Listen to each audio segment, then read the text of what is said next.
نبی اکرم صلی اللہ علیہ وسلم کی سیرت طیبہ جو بیان ہوتی ہوئی آ رہی ہے، نبی اکرم صلی اللہ علیہ وسلم کی سیرت طیبہ ہمارے لیے مشعل راہ ہے، اور ہماری کامیابی نبی اکرم صلی اللہ علیہ وسلم کی سیرت کے اپنانے میں ہے۔ یہ بات یاد رہے کہ سیرت نبی صلی اللہ علیہ وسلم سے مراد نبی اکرم صلی اللہ علیہ وسلم کی پوری تاریخ ہے۔ نبی اکرم صلی اللہ علیہ وسلم پر ایمان لانے والے صحابہ کرام کی پوری تاریخ ہے۔ نبی اکرم صلی اللہ علیہ وسلم کے ساتھ تعلق رکھنے والے جو واقعات پیش آئے وہ پوری تاریخ ہے۔ نبی علیہ الصلوۃ والسلام پر ایمان لانے والے جو بھی حضرات تھے ان کی ساری تاریخ نبی اکرم صلی اللہ علیہ وسلم کی سیرت ہے۔ اور ایک چیز صورت ہوا کرتی ہے جو انسان کی ظاہری شکل اور صورت ہوتی ہے، اس کو کہتے ہیں صورت۔ ہاتھ کیسے بنے ہوئے ہیں، سر مبارک کیسا ہے، پاؤں کس طریقے سے ہے، یہ ظاہری شکل ہوتی ہے، ظاہری صورت ہوتی ہے، اور ایک انسان کی سیرت ہوتی ہے۔ تو نبی اکرم صلی اللہ علیہ وسلم کی سیرت یقیناً ہمارے لیے کامیابی کا باعث ہے، اور ہم نبی اکرم صلی اللہ علیہ وسلم کی سیرت کو دیکھ کر اپنی زندگی کامیاب کرا سکتے ہیں۔ آپ ذرا اس بات کی طرف دیکھیے کہ جب نبی اکرم صلی اللہ علیہ وسلم کو اللہ رب العزت نے نبوت عطا فرمایا، اور نبوت کے بعد جو پہلا حکم ہوا وضو کرنے کا اور نماز پڑھنے کا، تو نماز پڑھنے میں نبی اکرم صلی اللہ علیہ وسلم علیحدگی کے اندر نماز پڑھا کرتے تھے، اور جب حضرت خدیجۃ الکبریٰ رضی اللہ تعالی عنہا ایمان لائی، وہ بھی پھر نبی اکرم صلی اللہ علیہ وسلم کے ساتھ نماز پڑھا کرتی تھی۔ پھر جب اس کے بعد حضرت علی رضی اللہ تعالی عنہ ایمان لے کر آئے، وہ بھی نبی اکرم صلی اللہ علیہ وسلم کے ساتھ نماز پڑھا کرتے تھے۔ تو نبی علیہ الصلوۃ والسلام جہاں بھی کوئی ایسا موقع ملتا، کوئی جگہ میسر آتا، نبی اکرم صلی اللہ علیہ وسلم اور حضرت علی رضی اللہ تعالی عنہ نماز پڑھا کرتے تھے۔ ایک مقام پر ابو طالب کا گزر ہوا، دیکھا کہ نبی علیہ السلام اور حضرت علی رضی اللہ تعالی عنہ نماز پڑھ رہے تھے۔ نبی اکرم صلی اللہ علیہ وسلم کی اس نماز کو دیکھ کر ابو طالب نے سوال کیا کہ اے پیارے پیغمبر، اے محمد صلی اللہ علیہ وسلم، آپ کیا کر رہے ہو؟ تو نبی اکرم صلی اللہ علیہ وسلم نے فرمایا کہ اصل میں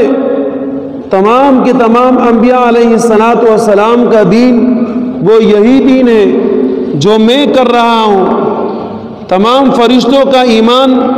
اسی پر ہے جو میں کر رہا ہوں، اور پھر خاص کر ہمارے جد امجد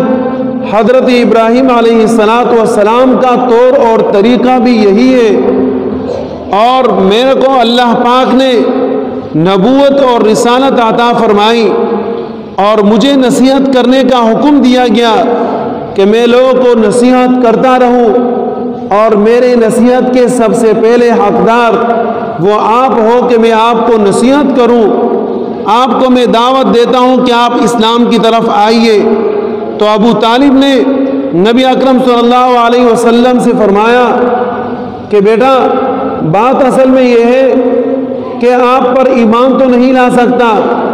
اپنے آبا اور اجداد کے دین کو تو نہیں چھوڑ سکتا، لیکن یہ ہو سکتا ہے کہ اگر آپ کے اوپر کوئی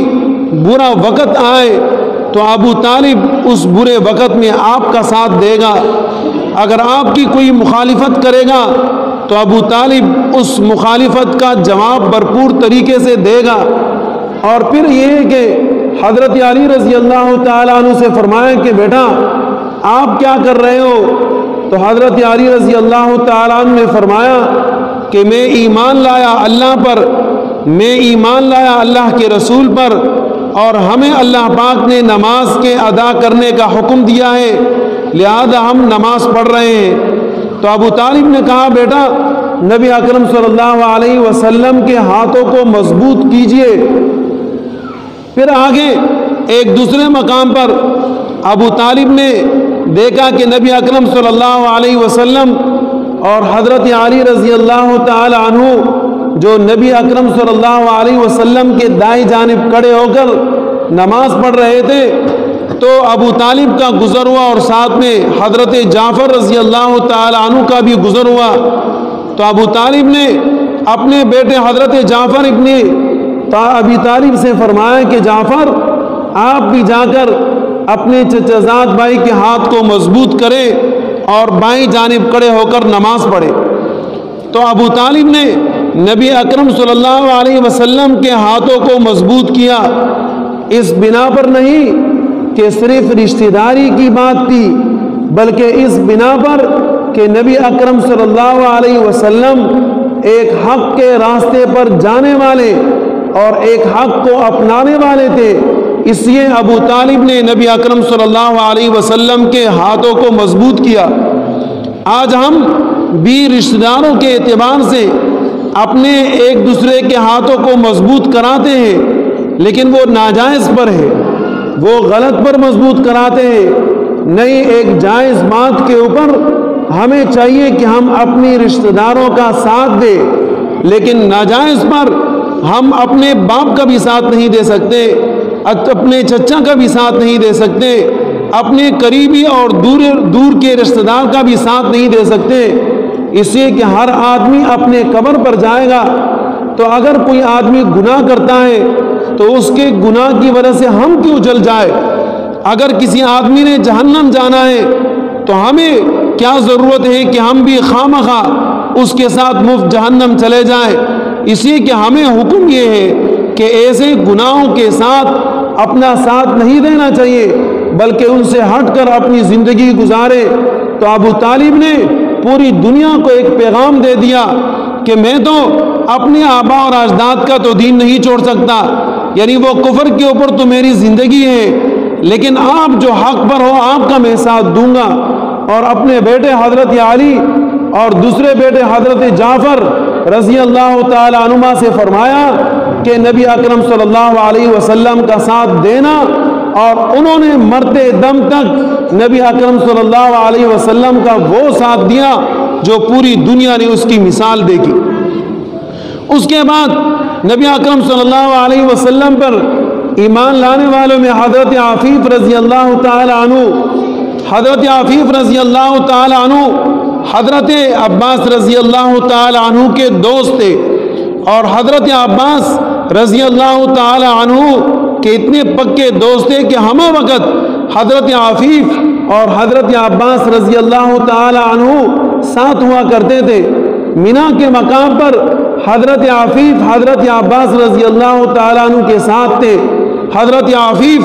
عطر کا کاروبار کیا کرتے تھے، اور عطر کے کاروبار میں دنیا بھر میں گھوم پھر کر آیا کرتے تھے۔ تو حضرت عفیف رضی اللہ تعالی عنہ نے دیکھا کہ مینا کے مقام پر ایک نوجوان آیا، اچھی طریقے سے وضو کر لی اور وضو کرنے کے بعد نماز ادا کر لی۔ پھر ایسے ہی دیکھتے رہے کہ جناب ایک خاتون آئی، اس نے وضو کر لیا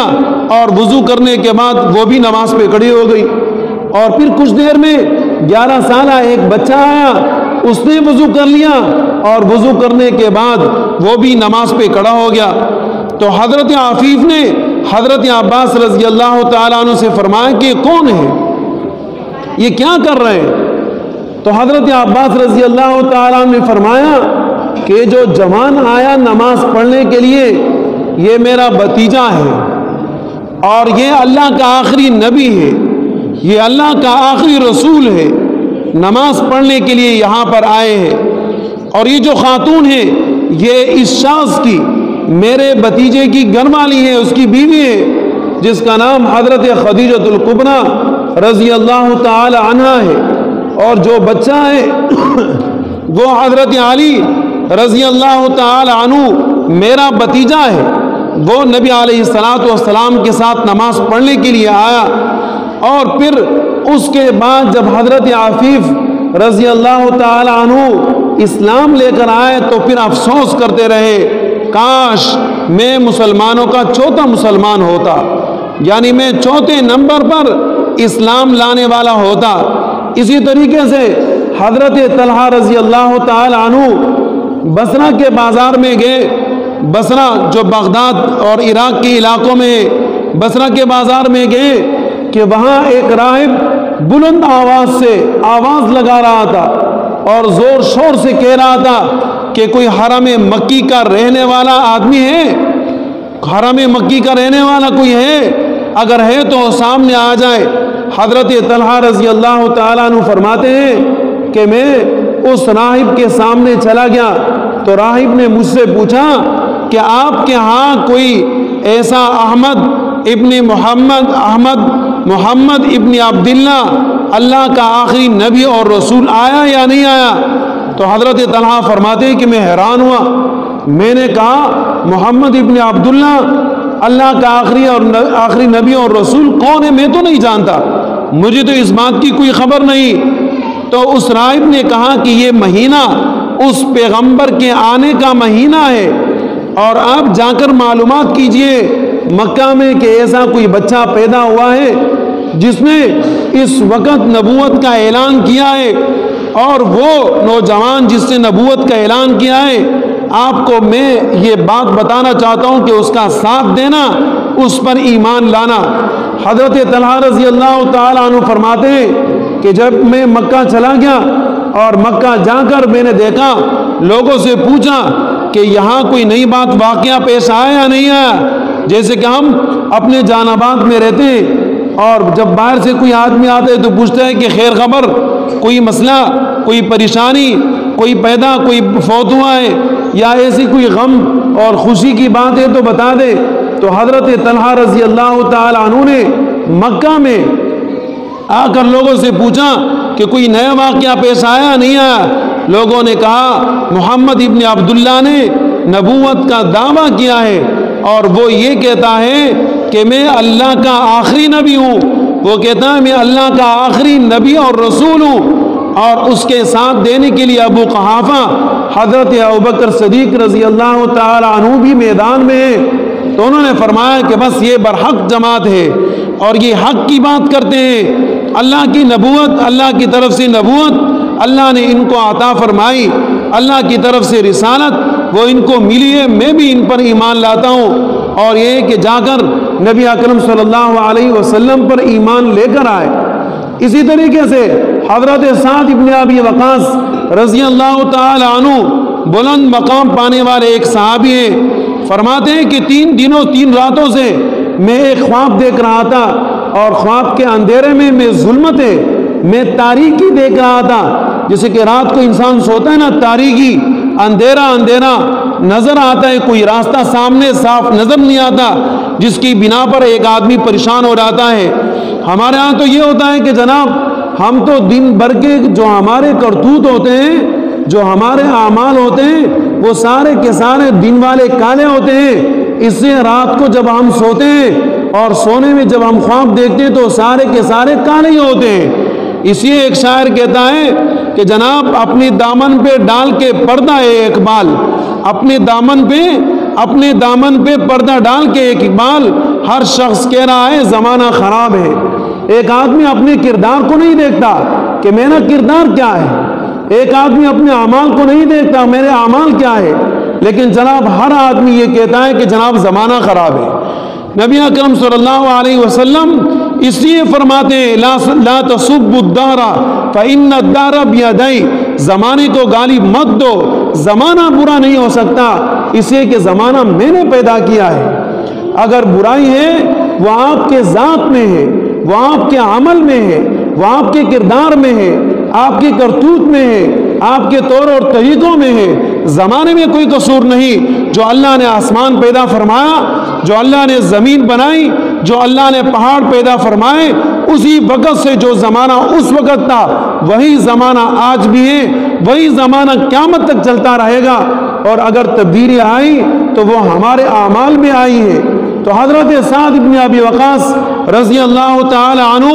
3 راتوں میں دیکھتے رہے کہ جناب ظلمتیں ہیں، اندھیرا ہے، کوئی صاف راستہ نہیں، کوئی روشنی دکھائی نہیں دے رہی، تو جناب پریشان ہوئے، اور پھر ایک دن خواب میں دیکھا کہ جناب اندھیرا تو اندھیرا ہی ہے، لیکن روشنی کے راستے پر حضرت ابو بکر رضی اللہ تعالی عنہ گئے، حضرت علی رضی اللہ تعالی عنہ گئے۔ جب صبح اٹھے تو حضرت سعد ابن ابی وقاص رضی اللہ تعالی عنہ حضرت ابو بکر رضی اللہ تعالی عنہ کے پاس گئے کہ آپ لوگ کون سے راستے پہ جا رہے ہو؟ انہوں نے کہا کہ میں تو پیغمبر علیہ السلام پر ایمان لایا ہوں، اور اس پر حضرت علی رضی اللہ تعالیٰ عنہ بھی ایمان لائے ہیں۔ تو فرمایا کہ بس مجھے بھی ایمان لانا ہے، اور یہ حق کا راستہ ہے، اور 3 راتوں سے میں خواب دیکھ رہا ہوں، ظلمت اندھیریت میں دیکھ رہا ہوں، اور روشنی مجھے آپ کے راستے میں نظر آئی، لہذا میں نے بھی کلمہ پڑھنا ہے، لا الہ الا اللہ محمد الرسول اللہ، نبی علیہ السلام کے پاس جا کر اسلام قبول کر لیا۔ اب یہ نبی اکرم صلی اللہ علیہ وسلم کی سیرت طیبہ انہوں نے اپنی زندگی گزاری نبی علیہ السلام کے اطاعت پر، نبی علیہ السلام کے اوپر ایمان لانے میں، اللہ پر ایمان لانے میں زندگی گزاری، اور جناب اسی کے اوپر ثابت قدم رہے۔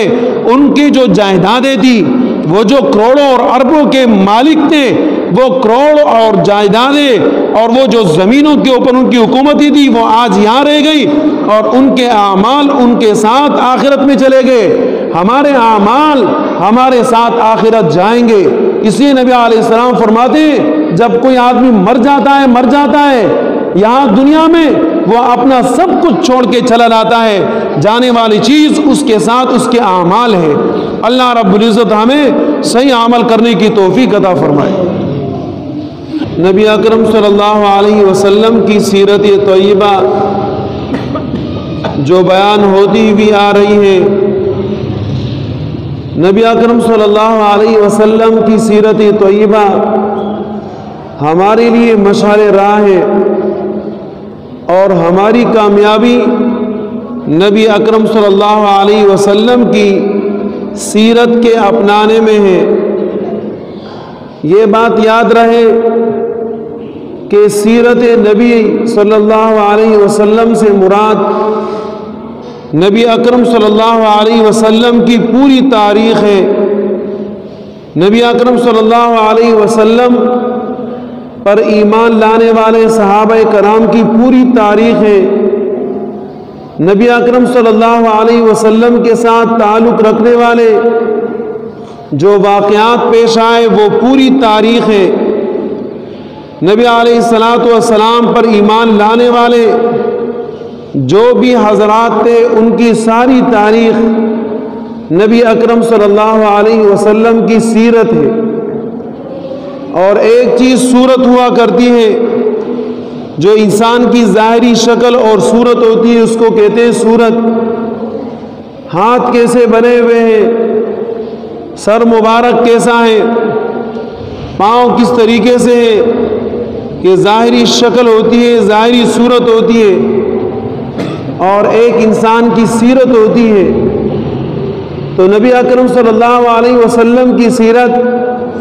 یقیناً ہمارے لیے کامیابی کا باعث ہے، اور ہم نبی اکرم صلی اللہ علیہ وسلم کی سیرت کو دیکھ کر اپنی زندگی کامیاب کرا سکتے ہیں۔ آپ ذرا اس بات کی طرف دیکھیے کہ جب نبی اکرم صلی اللہ علیہ وسلم کو اللہ رب العزت نے نبوت عطا فرمایا،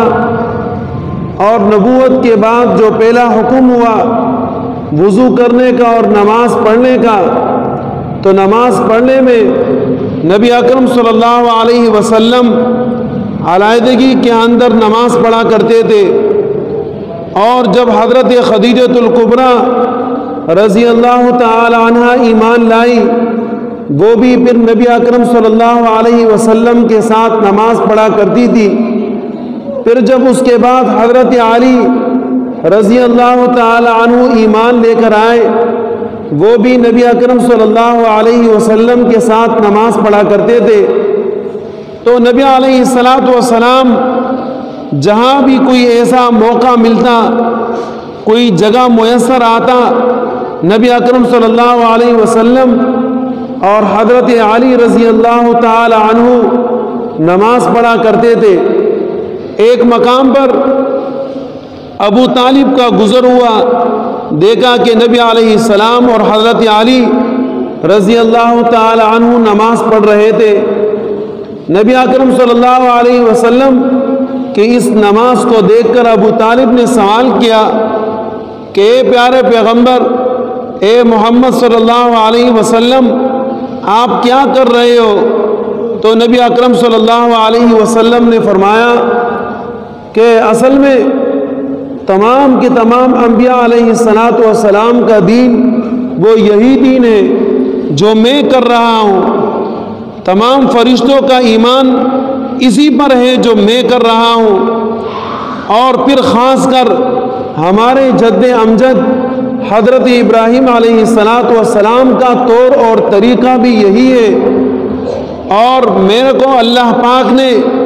نبوت اور رسالت عطا فرمائی اور مجھے نصیحت کرنے کا حکم دیا گیا کہ میں لوگوں کو نصیحت کرتا رہوں، اور میرے نصیحت کے سب سے پہلے حقدار وہ آپ ہو کہ میں آپ کو نصیحت کروں، آپ کو میں دعوت دیتا ہوں کہ آپ اسلام کی طرف آئیے۔ تو ابو طالب نے نبی اکرم صلی اللہ علیہ وسلم سے فرمایا کہ بیٹا، بات اصل میں یہ ہے کہ آپ پر ایمان تو نہیں لا سکتا، اپنے آبا اور اجداد کے دین کو تو نہیں چھوڑ سکتا، لیکن یہ ہو سکتا ہے کہ اگر آپ کے اوپر کوئی برا وقت آئے تو ابو طالب اس برے وقت میں آپ کا ساتھ دے گا، اگر آپ کی کوئی مخالفت کرے گا تو ابو طالب اس مخالفت کا جواب بھرپور طریقے سے دے گا۔ اور پھر یہ ہے کہ حضرت علی رضی اللہ تعالیٰ عنہ سے فرمایا کہ بیٹا آپ کیا کر رہے ہو؟ تو حضرت علی رضی اللہ تعالیٰ عنہ نے فرمایا کہ میں ایمان لایا اللہ پر، میں ایمان لایا اللہ کے رسول پر، اور ہمیں اللہ پاک نے نماز کے ادا کرنے کا حکم دیا ہے،